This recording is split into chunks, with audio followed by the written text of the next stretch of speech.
that, will you?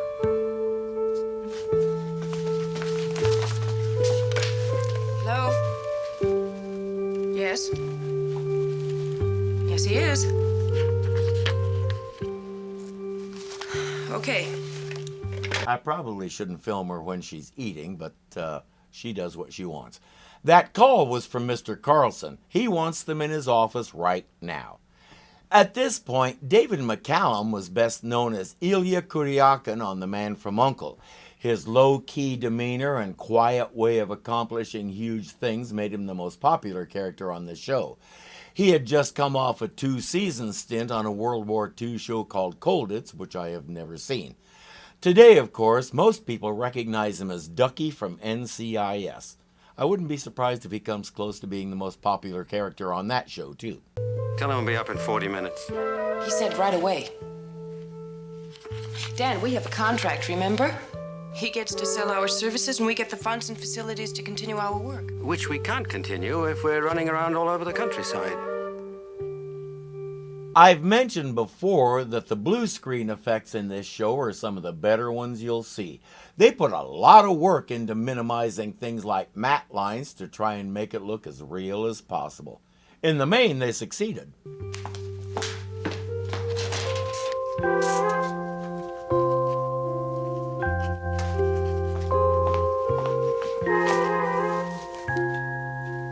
Now, Dr. Weston. If you insist, Dr. Weston. Put your head and hands on and let's go.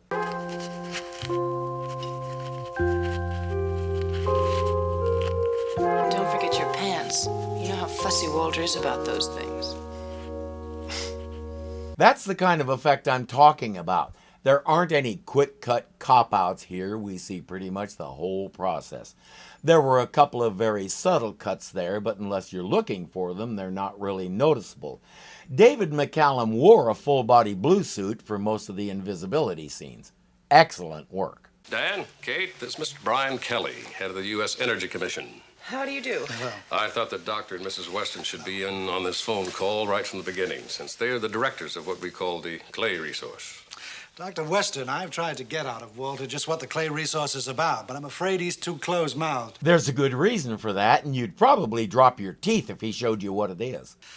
Nevertheless, I know it's already developed an incredible reputation for solving problems that seem to be unsolvable.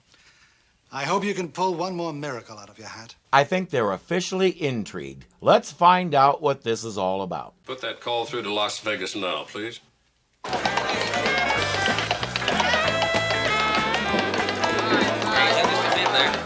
Mr. Field, into the house phone, please.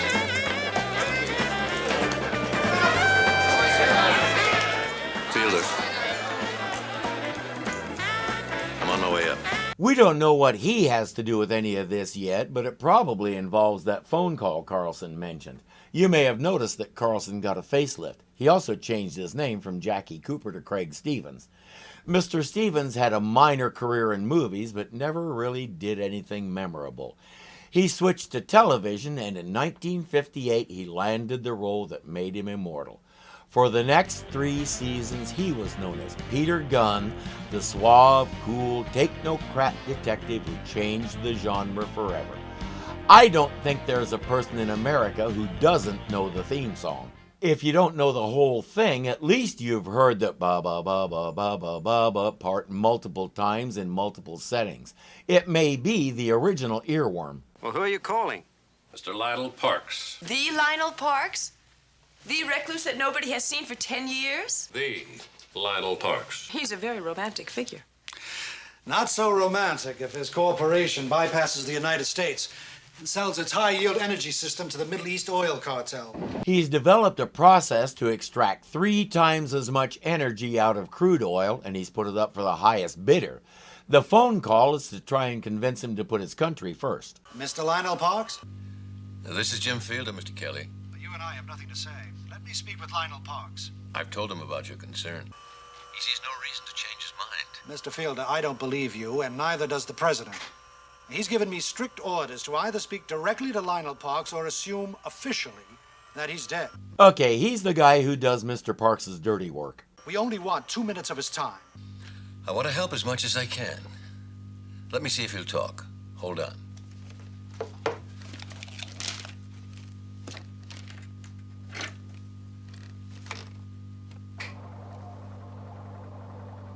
This is Lionel Parks. Correction. Apparently he is Mr. Parks. Sir, you're blackmailing your country. The president insists on a face-to-face meeting. What for? Because, frankly, we don't believe we're talking to the Lionel Parks. And you'd be right about that, but what you can do about it is open the question. Actually, he can't do anything. That's why he's here. Any chance that that could be an impersonation? Well, I won't categorically eliminate the possibility, but if it is, it's a good one. And I can't tell you how they're doing it. Vocal patterns are as individual as fingerprints, and these seem identical with earlier recordings of his voice. Were those earlier recordings made before or after he became a supposed recluse? If before, it's not hard to figure out how Fielder did it. He just sampled Parks's voice, extracted individual words and phrases, and his computer does the rest.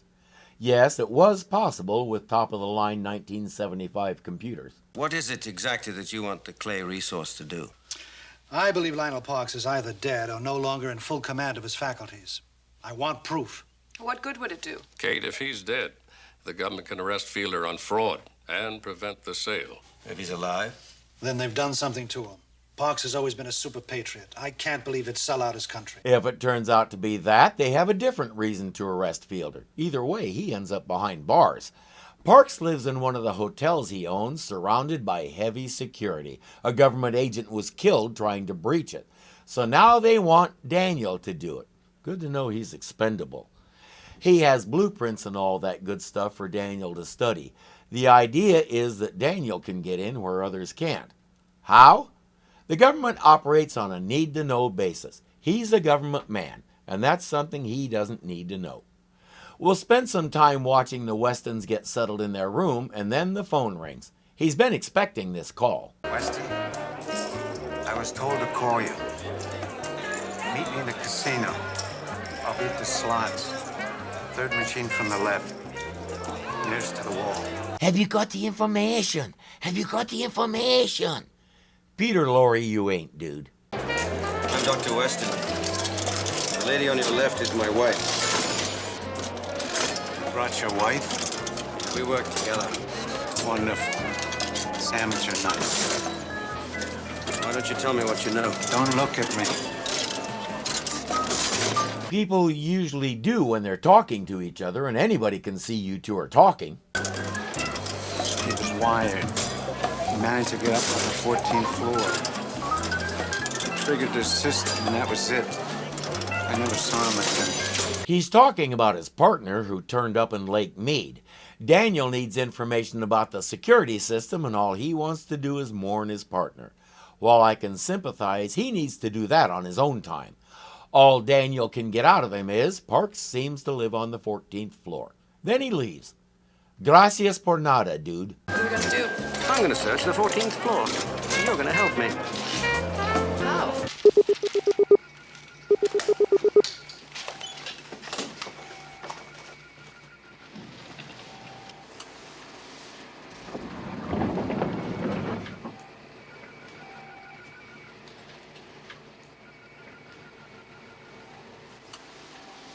Like that, I mean like that. While she pretends to be a guest of the hotel who managed to make it to the wrong floor, Daniel does what he does.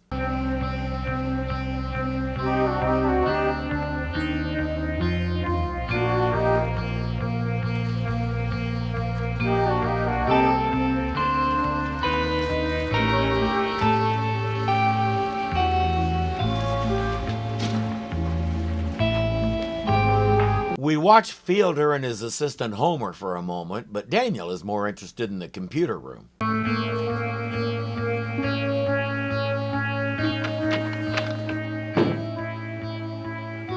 What's that? Computer room.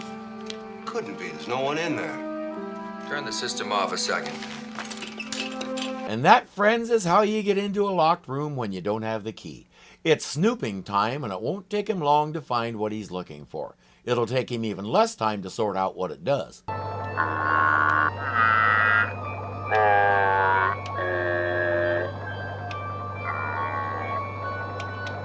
already elevated. The streets was white as snow. And everywhere that Mary went, Lionel Parks was sure to go. It vocalizes nursery rhymes. He needs to call Carlson on that thing and let him know what's going on. He won't, but he should. Something else has caught his eye.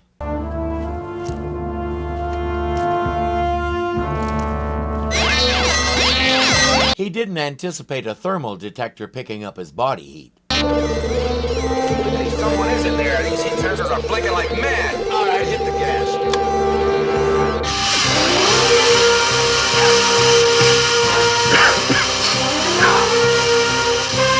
He didn't anticipate that either. Fielder and his aide join one of the guards to see what's happening.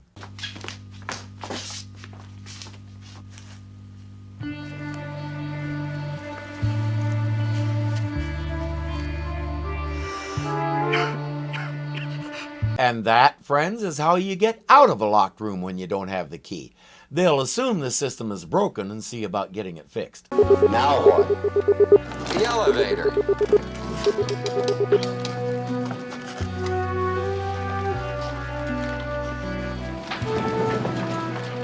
I don't know. There must be a short in the whole electrical system up here. You better call the engineer. Right.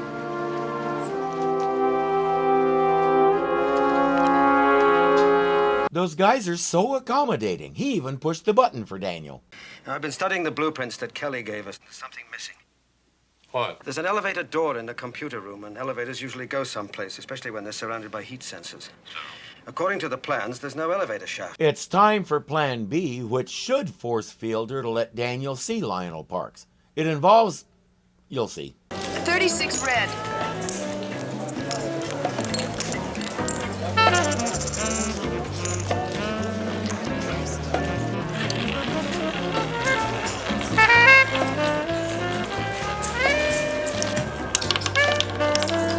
It involves that, Daniel messing with the ball. For those who aren't familiar with roulette, different parts of the table pay different amounts. You can bet on either red or black, but since that involves 1-to-1 odds, that's what it pays. You can play a third of the table, and that pays a little more.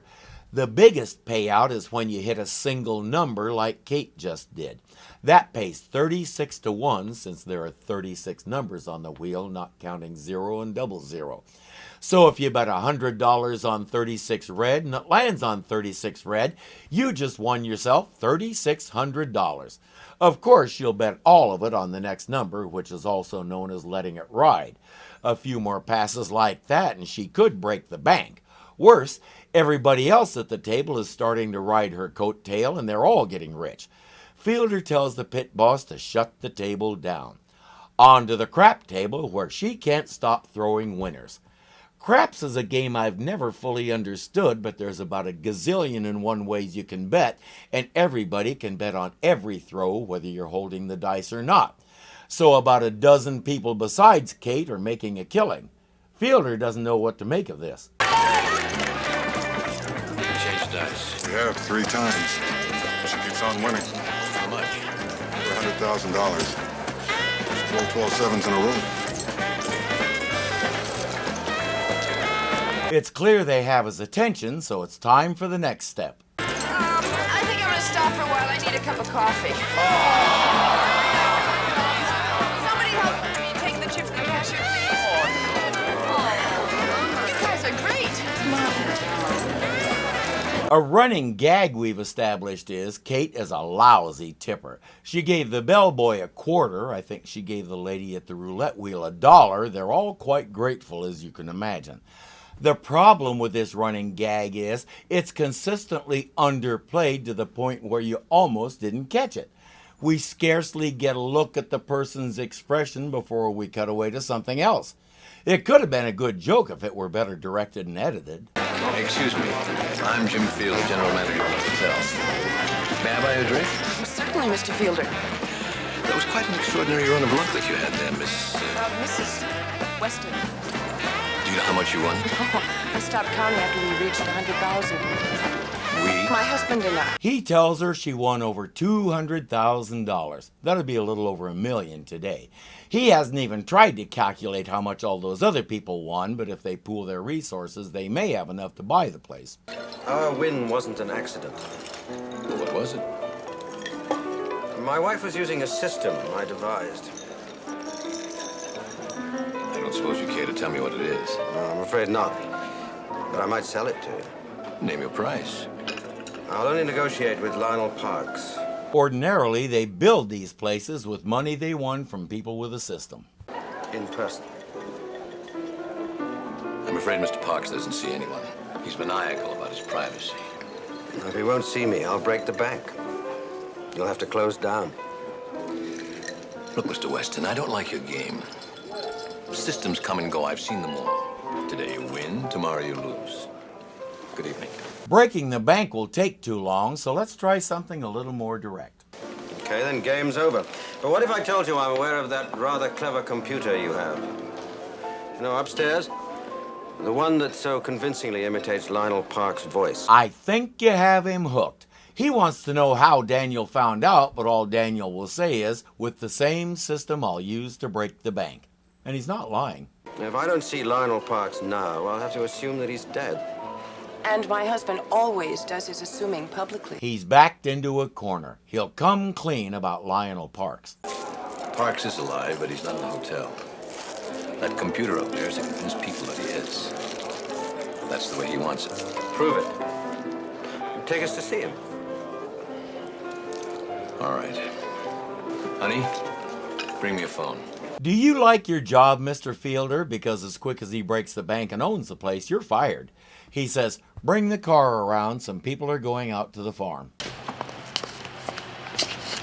I don't know what you are or who you're working for, but you're never going to bother me again.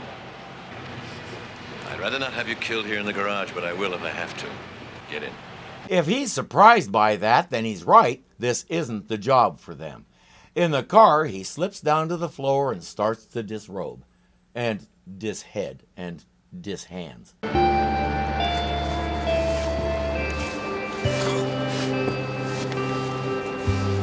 It was 1975. That was the only way you could get away with pulling your pants down on TV. This trip takes a long time, and for most of it, we're either watching the two guys in front, seeing the car go down the road, or looking at a close-up of Kate. We get bits and pieces of what Daniel is doing, but if we have to fill the runtime this way, let us watch the thing where something is actually happening. Show off your blue suit effect a little more. Give us more make-believers out of us. Watching two guys drive a car when you know there's something amazing going on in the back seat is just poor directing.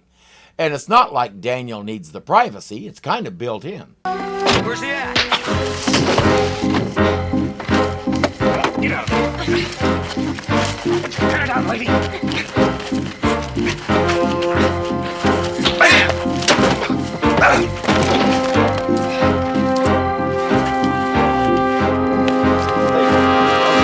Turn around, both of you. Hands behind your head. Hey, lady. I mean it.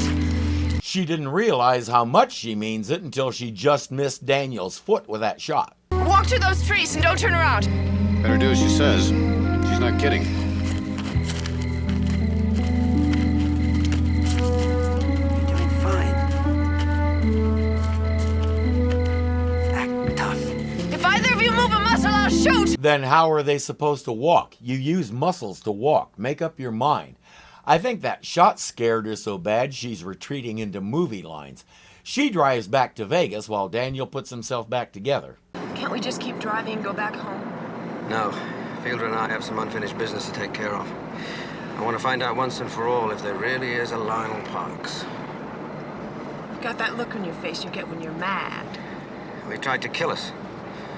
I may be old-fashioned, but that makes me very angry.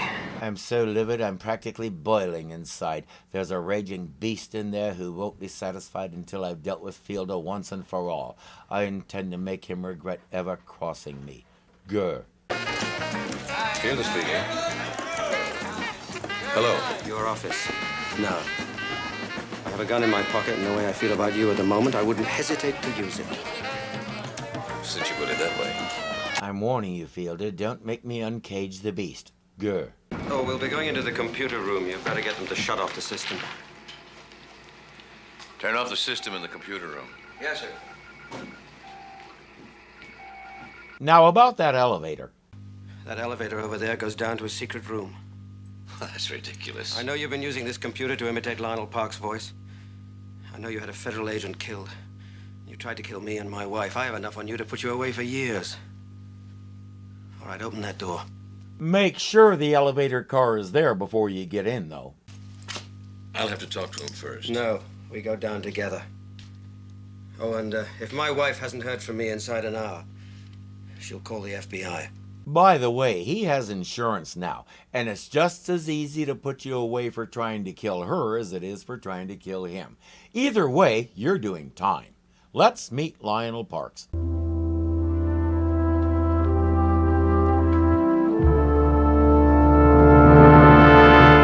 You can tell he's an important man. He has his own dramatic entrance music. You've got 5 minutes. But I can't let you stay here with your gun. I never had one. I don't know what makes Fielder think he's still calling the shots, especially since he just fell for a trick that's been around as long as handguns have. Mr. Parks? Who are you? My name is Daniel Weston.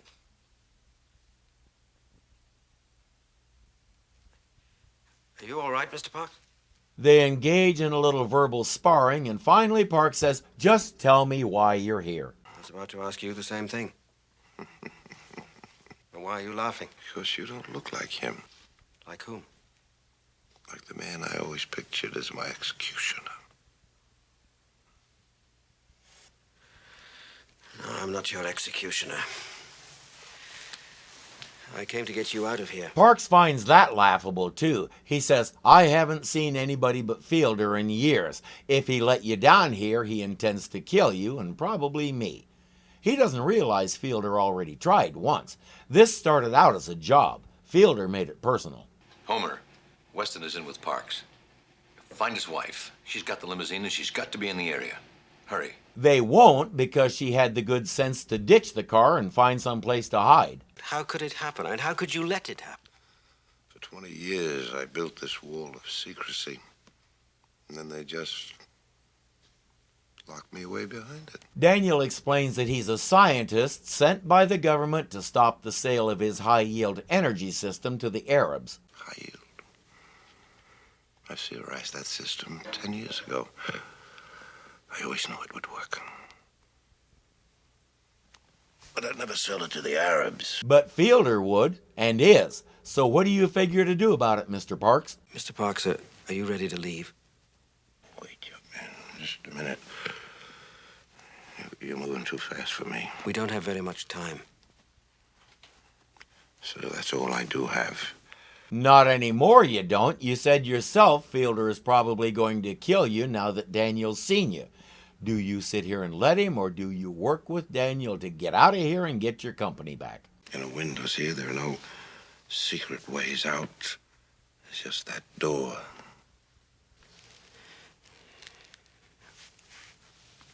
Mr. Parks, I need your guarantee that you can keep a secret. One more question. You don't have a weak heart, right?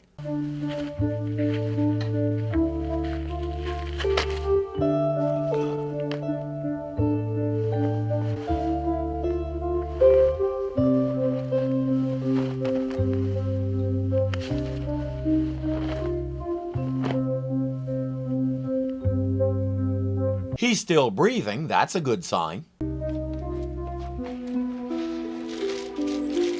Anything? Not yet, sir.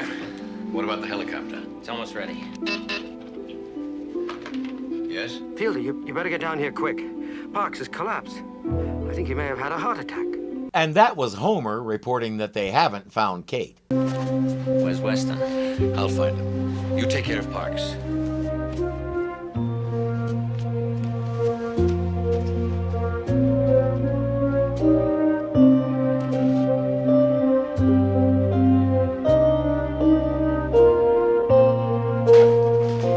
Thank you.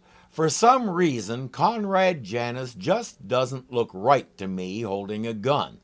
I know him as Mindy's father on Mork and Mindy. He had a long career and played a wide range of characters, but again, that look of his and a gun just don't go together for me. What?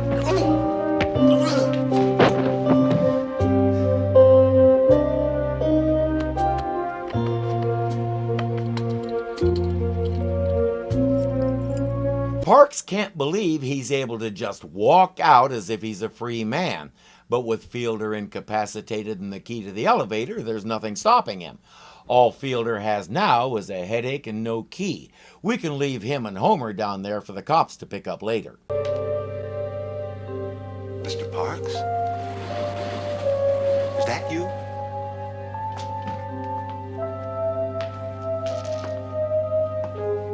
What do you think it is? Open the door. Yes, sir, Mr. Parks. He's not really a willing accomplice to Fielder's scheme. As far as he knows, Parks has been down there because he wanted to be. Since nobody could talk to him but Fielder, nobody else had any reason to believe otherwise. That's the problem with being a recluse. You can't talk to anybody. I know that's kind of the point, but see where it can lead? Regardless of where he's been or what he's been doing, that guard knows he's the one who signs the paychecks.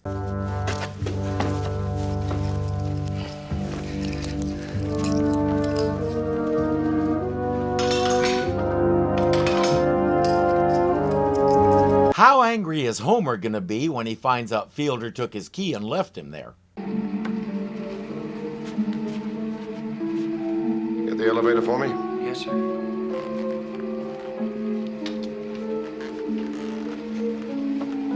How have you been? Fine, sir. Hold it! Stop it! Why is he listening to Fielder when Parks is the boss?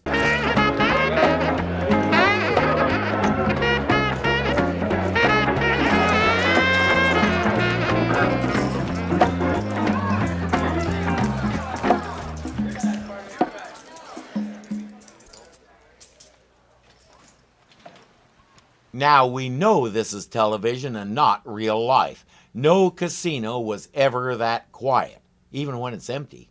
Mr. Parks, Who are you? the hotel manager, sir. What's your name? Forbes, sir. Lionel.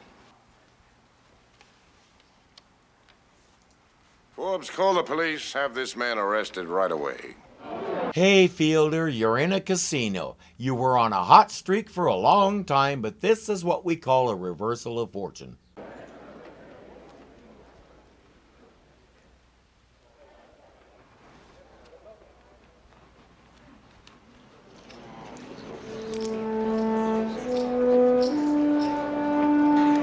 How am I doing, Weston?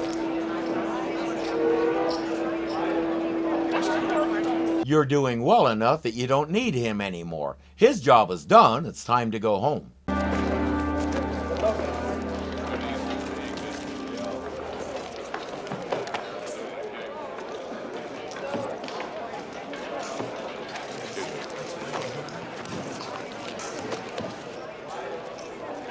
I have just met with Parks. He has stopped the sale of the Arabs. Fielder and his people are in jail. And Mr. Parks has just made a very generous contribution to the Klae Corporation. Looking at that table, he's made a generous contribution to the Westons, too. Of course they can't keep it. They cheated. All of it on 13 black. All of it? All right. All right. Easy come, easy go.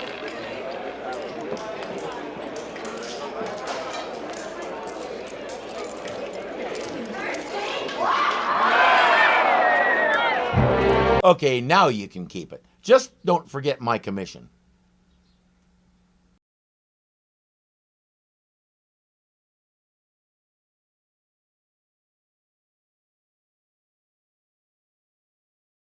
Like matte lines to try and make it as... People... Good grief. People... Oh, come on! You can play a... You can try to say it and fail. I think that shot scared her so bad she's bat. For some reason, Conrad Janis just doesn't look looking at that table. He's met a and if I can spit out the last line, we'll go on to the next one.